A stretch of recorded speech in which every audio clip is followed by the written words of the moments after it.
Jorge diera una idea de qué es lo que está pasando, la idea desde la industria, como nos tienen acostumbrados los industriales de la industria frigorífica, no dijo nada, sigue siendo un misterio para nosotros. La idea era que él hablara de frigorífico y yo hablara de la producción. Vieron cómo son los compradores de Hacienda, no te dicen un carajo de nada y nos dejaron contentos. Además es veterinario, es muy bueno. Con Jorge nos peleamos mucho con el tema de las profesiones. Bueno, la idea de hoy es dar un pantallazo medio rápido de por dónde va a pasar el negocio de la carne. Voy a pasar muy rápido las cosas que dijeron Rodrigo o las cosas a las que se refirió Jorge. A veces cuando uno hila los argumentos que tiene para decir lo que uno piensa o lo que uno viene viendo del negocio, es muy difícil sacar las cosas que dijo otro porque uno pierde el hilo de lo que preparó o de lo que piensa y por eso sobre lo que ya hablaron lo voy a pasar rápido. Me gusta empezar siempre con alguna presentación, sobre todo cuando hablo en nombre del Instituto de Promoción de Carne Vacuna Argentina, alguna presentación que demuestre la fortaleza que tiene el sector ganadero para la economía nacional. Por algún motivo se lee mal y se compara la fortaleza económica que tiene el bovino o la cadena bovina en la Argentina con las exportaciones. Y se compara a lo mejor contra la soja, que es la que genera las divisas. Pero, ¿qué nos encontramos? Nos encontramos que en la soja el 95% de la producción se exporta y por eso entran las divisas que entran. En cambio, en el ganado vacuno es exactamente al revés. Se exporta solamente el 5%, llegamos a exportar el 15%, casi el 20%, pero en realidad lo que uno exporta en ganadería es la puntita del iceberg. Lo otro está dentro, está abajo del agua. Esto es un trabajo que acabamos de terminar con la gente de Finsoport. Finsoport es Jorge Todesca, algunos de ustedes lo conocen porque es un economista renombrado, el que establece la totalidad de las ventas por complejo exportador. Y fíjense que en Argentina la complejidad de las ventas viene de la mano del sector petroquímico, luego del automotor y en tercer lugar bovino. El total de ventas del sector bovino ocupa el tercer lugar en el país. Cuando decimos bovino decimos carne, leche, cueros, derivados, es decir, todo lo que engloba el sector bovino, ¿sí? Una salvedad, yo no lo pongo para no extenderme, pero esto lleva a una charla de Jorge Todesca en esto, es que para producir esa plata, la Argentina no exporta, el complejo bovino no importa nada, mientras que para producir esto de los automotores, ¿sí?, se necesita, la balanza comercial deja 8.000 millones de dólares para atrás. Hoy con el cepo cambiario y las tergiversaciones del mercado interno, ustedes leerán en los diarios que Fiat no puede terminar de armar porque faltan autopartes, lo que pasa es que se va mucha plata y el gobierno quiere atrancar el desbalance comercial. Esos 8.000 son nada más que 2.000. Pero nosotros somos el tercer grupo que factura en la Argentina y no importamos prácticamente nada para producir eso. El segundo lugar lo ocupan los automotores, pero los automotores dejan una balanza comercial de 8.000 millones para atrás. Si vemos el empleo registrado, fíjense que nosotros en el campo no somos empleadores, el gobierno no nos tiene como agentes de empleo al productor agropecuario. Sin embargo, el complejo bovino es el segundo complejo que da lugar a trabajo. Y esto es importante que lo sepamos, porque sobre todo en esta época, este es un año complicado para la ganadería, un año complicado porque es un año político, no puede haber malas noticias con respecto al precio de la carne, es decir, porque hay elecciones, y no puede haber malas noticias porque puede ser problemático para los gobernantes. En este año van a venir varios políticos a vernos, a visitarnos, y si ustedes les dicen esto, le van a decir que le están mintiendo. Y es importante, en el instituto siempre decimos, nadie defiende lo que no conoce. Y hasta nosotros mismos, que estamos todo el día haciendo vacas, cuando vemos estos números nos asombramos porque realmente sabemos que somos importantes, pero no lo sabemos decir o no lo sabemos defender. ¿Qué está pasando en el contexto mundial? Más allá de lo que dijo Jorge, de lo que habló Rodrigo, ha pasado algo el año pasado o empieza a pasar algo a lo cual nosotros no estábamos acostumbrados. Se acabó el viento de cola, se cayó el precio de los commodities. ¿Qué es lo que pasó con el precio de los commodities? Bueno, lo que pasa es que se revalúa el dólar con respecto a las otras monedas.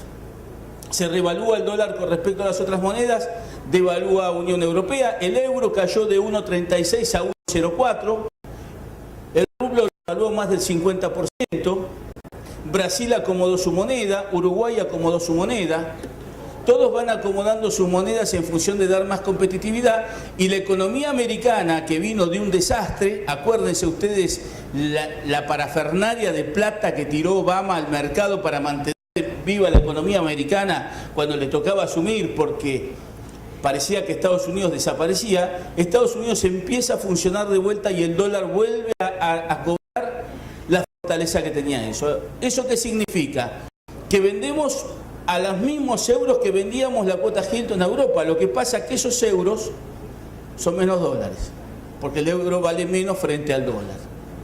Y de esta mano cae el precio del petróleo, caen los precios de los commodities, pero la carne empieza a caminar por un camino distinto. ¿Por qué? Porque el mundo está más carnívoro, por lo que decía Jorge hace un rato, no voy a seguir explicándolo. Pero fíjense ustedes cómo los precios de los commodities han ido bajando en este último tiempo, ¿sí? Las implicancias de cómo un dólar fuerte lleva de la mano a commodities con menos precio. Fíjense que históricamente, si se ve, históricamente cada vez que tuvimos un precio del dólar alto teníamos valores de los commodities bajos, y cuando el dólar se pone fuerte, cuando el dólar se pone alto, los commodities van para arriba, y estamos en una ecuación que es justamente el contrario. Hoy en día los granos como insumos de etanol y biodiesel compiten con el petróleo. La baja del petróleo impacta sobre los precios de los granos. El petróleo que bajó de $100 el barril a 45, 48 dólares el barril, quita la posibilidad de utilizar biodiesel y etanol. Nos deja a los ganaderos el grano más cerca para poder dar a la tienda. Reafirmo el concepto de Rodrigo. Argentina es un país que produce granos forrajeros. Cualquier grano que ustedes hagan, cualquier agricultura que hagan, desde soja hasta trigo, esos granos pueden servir para alimentación animal, y hay que hacer la carne que nos piden nuestros clientes. Y si Argentina es superproductora de granos, es absolutamente lícito y coherente que transformemos esos granos en carne. No es agricultura versus ganadería, es ganadería con agricultura y mucha materia gris de saber cuándo y cómo ponerla, y ahí están donde entran los técnicos, y hay que abrir la puerta del campo. Y aparece esto, aparece que ya la agricultura empieza a ser marginal, ahí sí empieza a ser marginal en muchos campos donde se hacía la agricultura, y empiezan a aparecer otros márgenes ganaderos en esas mismas zonas que nos dan no solamente mejores márgenes, sino que le dan una ecuación de estabilidad a nuestra empresa muy grande. ¿Y por qué lo digo? Miren, yo soy productor de La Pampa, Macachín, provincia de La Pampa, estoy en el centro del país. Yo puedo sacar 2.500, 3.000 kilos de girasol con la misma posibilidad que puedo ir al casino y sacar un pleno. ¿Sí? Es mucho más divertido hacer el girasol. Yo cuando pego una cosecha de girasol vivo muy bien, pero cuando me va mal me quedo con menos novillos, porque la cuenta la pagan los novillos. ¿Qué hemos aprendido? Que mal con las vacas siempre no estamos ni ricos, pero tampoco estamos pobres, y siempre circulamos por el mismo carril. ¿Qué otra cosa aparece con esto? Miren, hace más de 10 años que nadie me llamaba para pedir un campo para capitalización de Hacienda. Y hay llamados para pedir campo de capitalización de Hacienda. Era un negocio destruido en la Argentina. Muchos de ustedes habrán cobrado campos capitalizando Hacienda. Es decir, nos traían cosas, nos daban un porcentaje, la ganancia de kilo, un porcentaje de los terneros, no teníamos campo para apurar y aparecía. Hoy el negocio aparece de vuelta. Aparece gente que pide pasto para recriar. Hagamos un negocio, yo te llevo los terneros, los recriamos, lo que decía Rodrigo, aparece el pasto. ¿Qué quiere decir? Que hay negocios que de una forma directa o directa llevan a la reactivación ganadera porque hay un negocio que es distinto. Hay algo que está traccionando distinto. Y fíjense, en el 2014 la carne presenta datos positivos, solamente la carne presenta datos positivos en los informes de FAO. Cae el 12,5% los cereales, cae el 7,7% los lácteos, el 3,8% el valor del azúcar de la mano del etanol. Sin embargo, la carne incrementa su valor en 8,1% con respecto al 2013.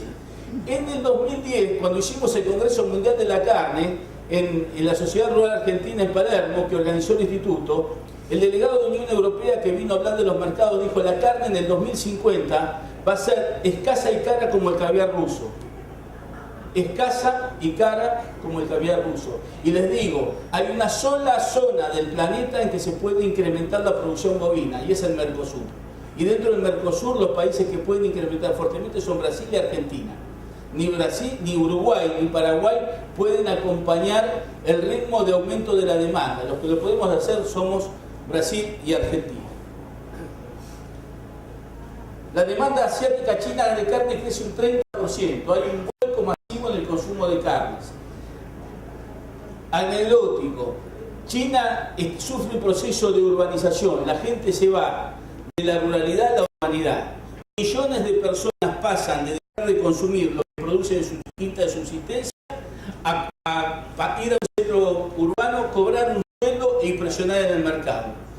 Las personas, cuando ganan mejor, viven mejor y comen mejor, inmediatamente presionan sobre el mercado de las carnes. En los últimos 10 años, los chinos incrementaron su consumo de carne por habitante y por año en 600 gramos. Anote, 600 gramos, 1.500 millones de chinos. Es carne, de todas las carnes, pero fíjense la importancia que tiene este mercado. Según la UDA, el mercado de carne vacuna de acá al 2023, menos de 10 años, se va a incrementar en 2,2 millones de toneladas. 2,2 millones. Jorge dijo que nosotros producimos 2,6 este año. El incremento en 10 años va a ser casi la producción argentina de este último año, ¿sí? Y el consumo mundial de carnes va a crecer a casi al 2% anual, con un aumento de la demanda del 22%. Esto es un tsunami en el largo plazo.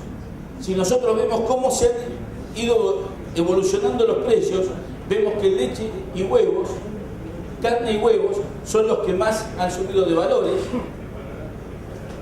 Fíjense, estas curvas son de carne y de cordero, cómo se despegan del cerdo y del pollo. Y fíjense cómo se ha comportado en los últimos 6 años China con respecto a las importaciones para el consumo de su población. Jorge decía, tenemos que competir en China. En China vamos y nos encontramos los paraguayos, los uruguayos, los brasileños, hay para todos. Hoy China es el 40% de las exportaciones argentinas en volumen.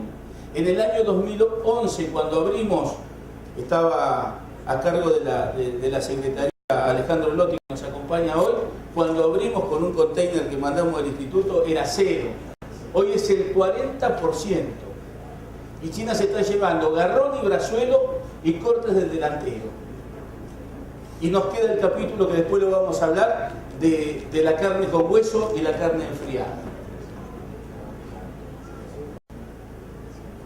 Rápido repaso de las exportaciones argentinas. Hemos perdido cantidad, se ha vulnerado la proporción de cada uno de los cortes. Esto lo voy a pasar rápido porque no quiero ahogarlos con números porque ya es tarde. Esta es la composición de las exportaciones argentinas. Y vamos a ver cuáles son los mercados en los cuales estamos participando, tenemos posibilidades de volver a estar, como para entender en el 2016, cuando a lo mejor tengamos más libertad de comercio y cuando empecemos a ver los frutos de las inversiones que hagamos hoy en ganadería, si va a tener la reciprocidad del negocio que nosotros pensamos que debería tener. China no es solamente carne. Si nosotros miramos China, vemos que solamente la carne de vacuna es el 2%. China se lleva todo. Fíjense, el poroto de soja 68, de soja 7. Se lleva... China es una aspiradora. Y China se lleva mucho más de lo que la Argentina le puede dar. Fíjense que, a pesar de que estamos aumentando fuertemente, Australia, Uruguay, Nueva Zelanda y Canadá nos llevan mucha distancia en la cantidad de carne que le estamos mandando a China. Ahora, ¿qué buscamos exportar a China? Miren, cuando nosotros empezamos a pensar en China, lo primero que pensamos fue carne de alta calidad similar a Hilton, y también pensamos en las menudencias. ¿Por qué pensamos en las menudencias? Pensamos en las menudencias porque las menudencias nosotros se las mandamos a China a través de Hong Kong.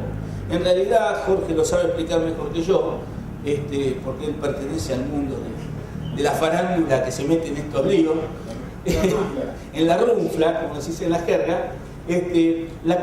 Las menudencias van a Hong Kong, se nacionalizan en Hong Kong y después entran a China. Esto es un contrabando oficial, por decirlo de alguna manera.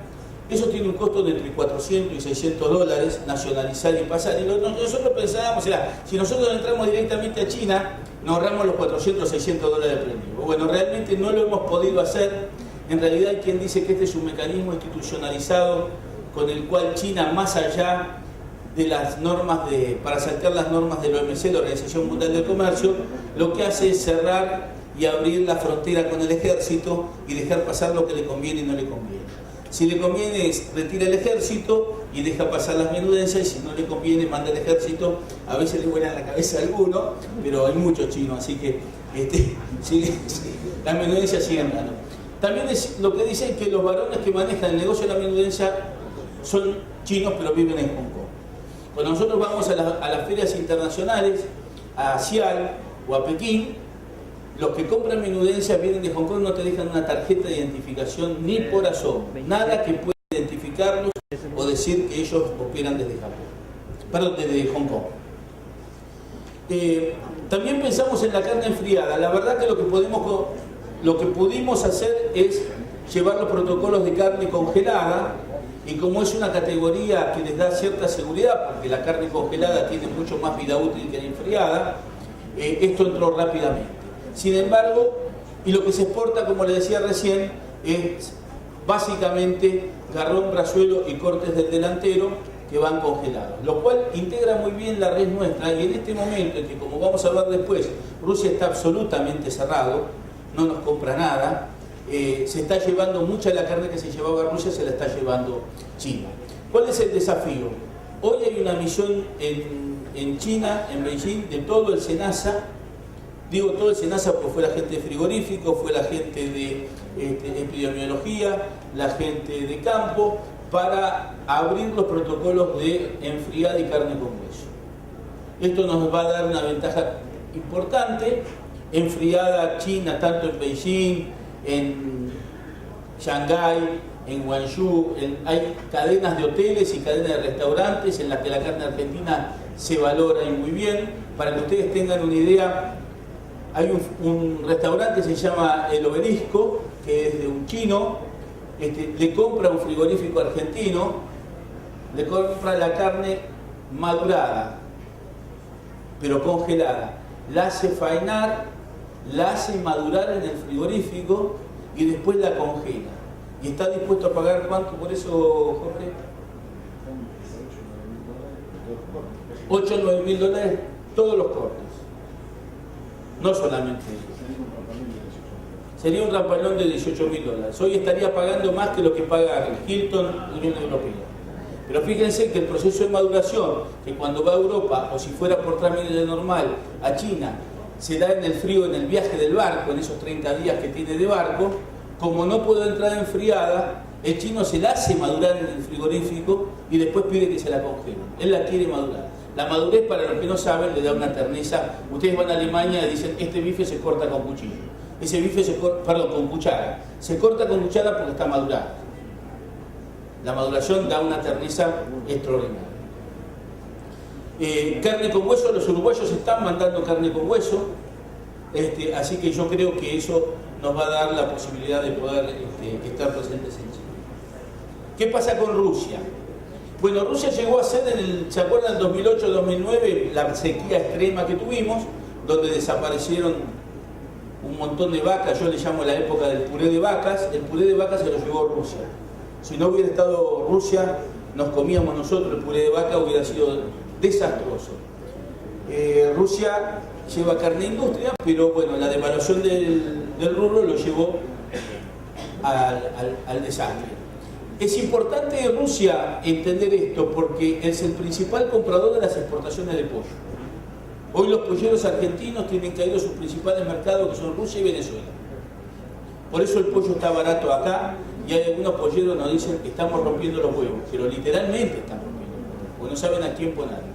Esto es importante después cuando pensemos qué vamos a hacer con la carne el año que viene, porque si tenemos una industria del pollo que nos puede cubrir baches, es muy importante para considerar la estrategia para utilizar con la carne vacuna. Paso rápido, este es el negocio de la Hilton, es un negocio, yo siempre le digo que el problema de la Hilton es el ejemplo del desencuentro con la política del gobierno. No solamente perdimos una cantidad de tonelaje que podríamos haber vendido muy bien, sino que además se concentró el negocio, no en pocas manos porque sean grandes grupos, sino porque son los sobrevivientes. Si uno encara un proceso exportador, tiene que cumplir una serie de requisitos que no muchos están dispuestos o tienen la seguridad de la contrapartida del precio del negocio para poderlo llevar adelante. Esto lo podría explicar mejor Jorge, pero en realidad cuando van a exportar tienen que liquidar las divisas y pagar las retenciones antes de mandar los containers. Hay una serie de parafernalia de cumplimientos en el consumo interno, en la obtención de los roles y un montón de cosas que hace que muchas empresas directamente digan: yo en este despelote no me meto, como decía Rodrigo, mercado interno me gratifica bien, ¿para qué me voy a ver, si hago exportación tengo todo el aparato del Estado zapateando arriba de mi cabeza, y si hago consumo interno nadie me rompe nada, y entonces hago consumo interno. Pero esto la verdad que es así. Una aclaración que siempre me gusta hacer: la cuota Hilton es una cuota de prioridad argentina, es de propiedad argentina, y aunque no la cumplamos va a seguir siendo argentina, nadie nos la puede sacar. Lo aclaro porque muchas veces me dicen: che, si seguimos incumpliendo la cuota Hilton, ¿nos la van a sacar? No, porque ya la pagamos. Lo que va a pasar, que tenemos que abrir los ojos, es que hay otros países que están negociando condiciones mejores que nuestra Hilton. La 481 es un ejemplo, y no vaya a ser cosa que otros países después tengan concesiones mejores y la Hilton quede desactualizada con respecto a los diferenciales de arancel. Esta es la verdad de la Hilton. Hacia la mitad del cupo llevamos el 27% exportado, y preocupa la caída del valor. No porque en euros, le vuelvo a decir, en euros vale lo mismo, el que se cayó fue el euro frente al dólar. ¿Sí? El tema de la 481 ya lo explicó muy bien Rodrigo. Yo quiero hacer hincapié que, a diferencia de la cuota Hilton es una cuota país. Esto no es una cuota país, la 481 no es una cuota país.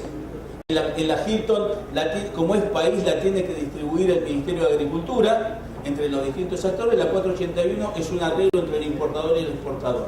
Eso le da mucho mayor celeridad y facilita muchísimo el tema de los negocios. Lo voy a pasar rápido, esto ya se habló, ¿sí? Y también la devaluación afecta a la 481 porque estas cuotas se pagan en euros. Y esto hay que tenerlo en cuenta. ¿Qué pasa con Estados Unidos? Estados Unidos, nosotros tenemos una cuota de alta calidad, 20.000 toneladas, que podemos mandar a Estados Unidos, símil Hilton. Y además Estados Unidos, como bien dijo Jorge, es un país gatillo. ¿Qué significa país gatillo? Significa que hay muchos países que no te ponen absolutamente ninguna restricción, ni se calientan, ni gastan un renglón en escribir qué requisitos tenés vos para entrar con la carne a su país. Simplemente te dicen: el día que te abra Estados Unidos, vení que te vamos a abrir. Mientras esté cerrado para Estados Unidos, no importa.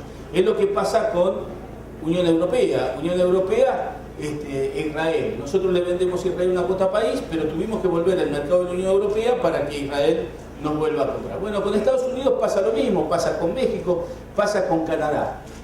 Y como decía él, es importante, le vamos a vender mucho, y a lo mejor le podemos vender si nos da el negocio. Pero el hecho de poderle vender a Estados Unidos no significa que le podemos vender a Canadá. Y a Canadá, antes de la crisis aftosa, éramos el principal país exportador, le mandábamos carne magra para que ellos bajaran el contenido de grasa de su hamburguesa, que después preparan y se la mandan a los americanos. Entonces todo está correlacionado. Y también es cierto que por ahí me sale un artículo en el Corriere della Sera en Italia, me saca un artículo de un irlandés que me dice la carne argentina es muy buena, pero no está prohibida la entrada a Estados Unidos, por algo será. Y eso nos pega abajo de la línea de flotación.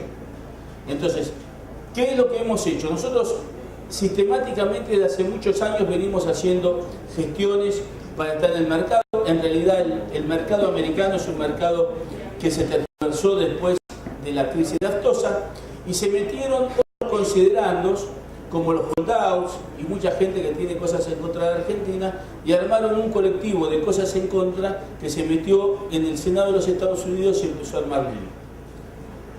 Todos los considerandos negativos venían del lado de los holdouts. Ustedes ya saben, tienen mucho más difusión pública los holdouts que el problema de la carne, pero en realidad, a mí cuando era presidente, Arturo Lavallol siendo presidente, Gonzalo estuvo en el USDA y en el EFIS haciendo las gestiones, y más allá de que nosotros tenemos todo listo, en cualquier momento va a salir, y dilaciones tras dilaciones llevaron a que en un momento se alinearon los astros, para mí decir, el Estado argentino consideró que estábamos en el momento de hacerle un panel a Estados Unidos, y se le hace un panel a Estados Unidos por el tema de la carne. Un panel es un juicio ante la Organización Mundial del Comercio. Ese panel está ganado, pero ese panel le insumió, Gonzalo ayudame, más de $1 millón.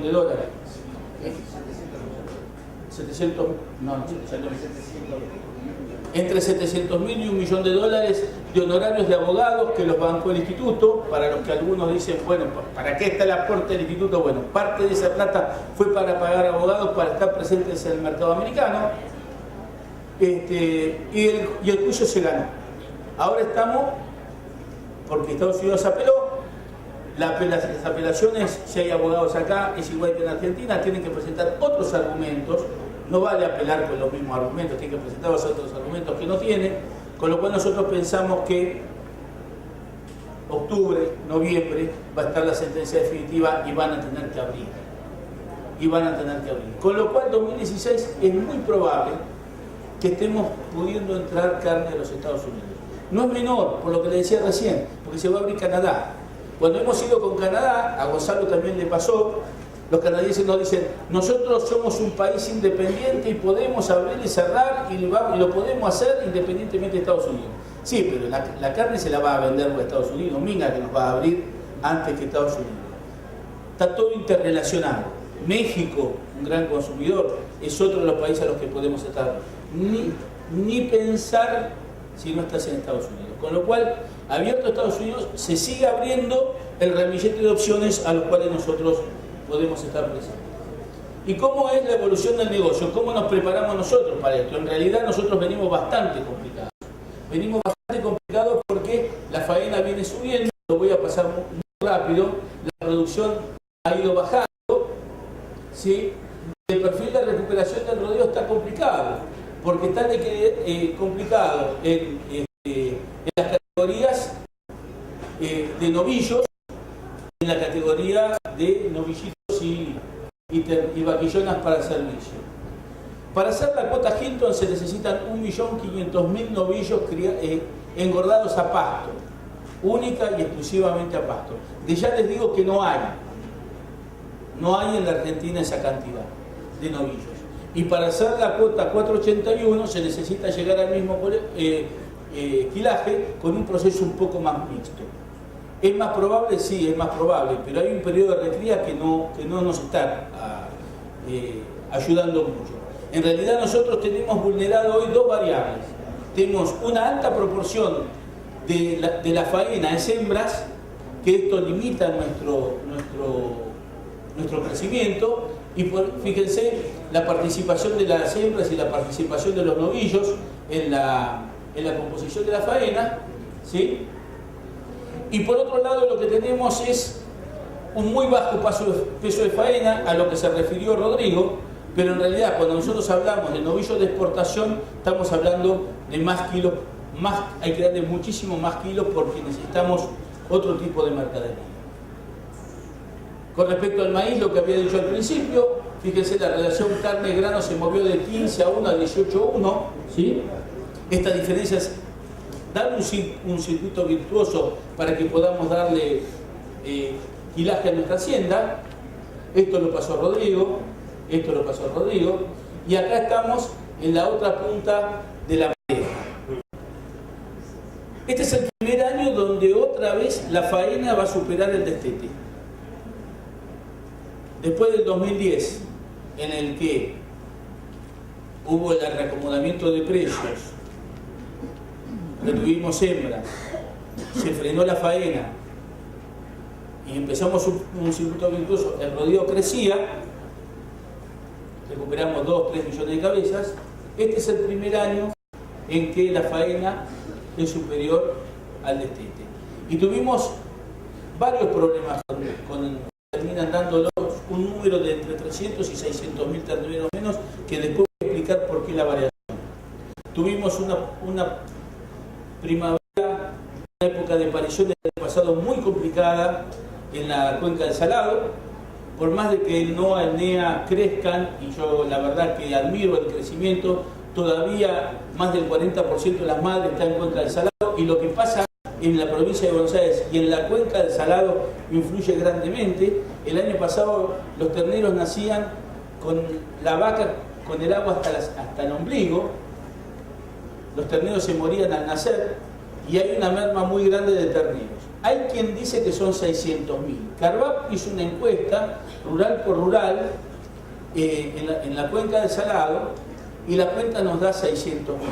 La gente de Senasa dice que nació mucho ternero mucho más tarde, que el servicio venía atrasado porque la primavera había sido muy calurosa y se había atrasado la parición, y que en realidad la curva de parición fuerte cayó después de la inundación, cuando la gente había podido reaccionar o el agua bajó.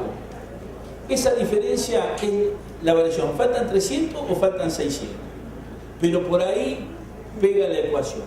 Seguimos teniendo un 65-66% de ternero logrado, que es muy bajo, y es otra de las cosas en las que tenemos que trabajar, pero la verdad es que estamos en esa situación. Eso es lo que genera hoy la tensión de precio que se refería a Rodrigo. Hoy el novillo hace 18, 19 pesos, está directamente relacionado a lo que Doña Rosa puede pagar, pero el ternero se vende en 25, 26 mangos, porque está relacionado a la cantidad de terneros que hay, y hay mucha gente que está viendo que va a pasar el año que viene, ese mismo tipo que no tiene campo pero tiene plata y decidió comprar ternero para llevarlo a capitalizar, es el que está presionando, el que tiene la visión de negocio de la recría, el que ve lo que estamos tratando de entender nosotros desde el instituto y a lo mejor hasta lo tiene más claro, es lo que sale empresariamente a presionar y es lo que está llevando adelante el precio del ternero. Cuando uno mira el mercado interno, ve que Doña Rosa no tiene capacidad mucho más para pagar. En realidad, cada vez que el bolsillo de Doña Rosa se engrosa por el aguinaldo, por un aumento de salario o por alguna cosa, sube el consumo de carne, pero estamos en esas cifras, que de hecho son altas. Argentina se está comiendo 126 kilos de proteínas animales, porque no solamente se come los 59 de carne vacuna, sino que se come 44 o 45 de pollo, 15, como dijo, de cerdo y 2 o 3 de pescado.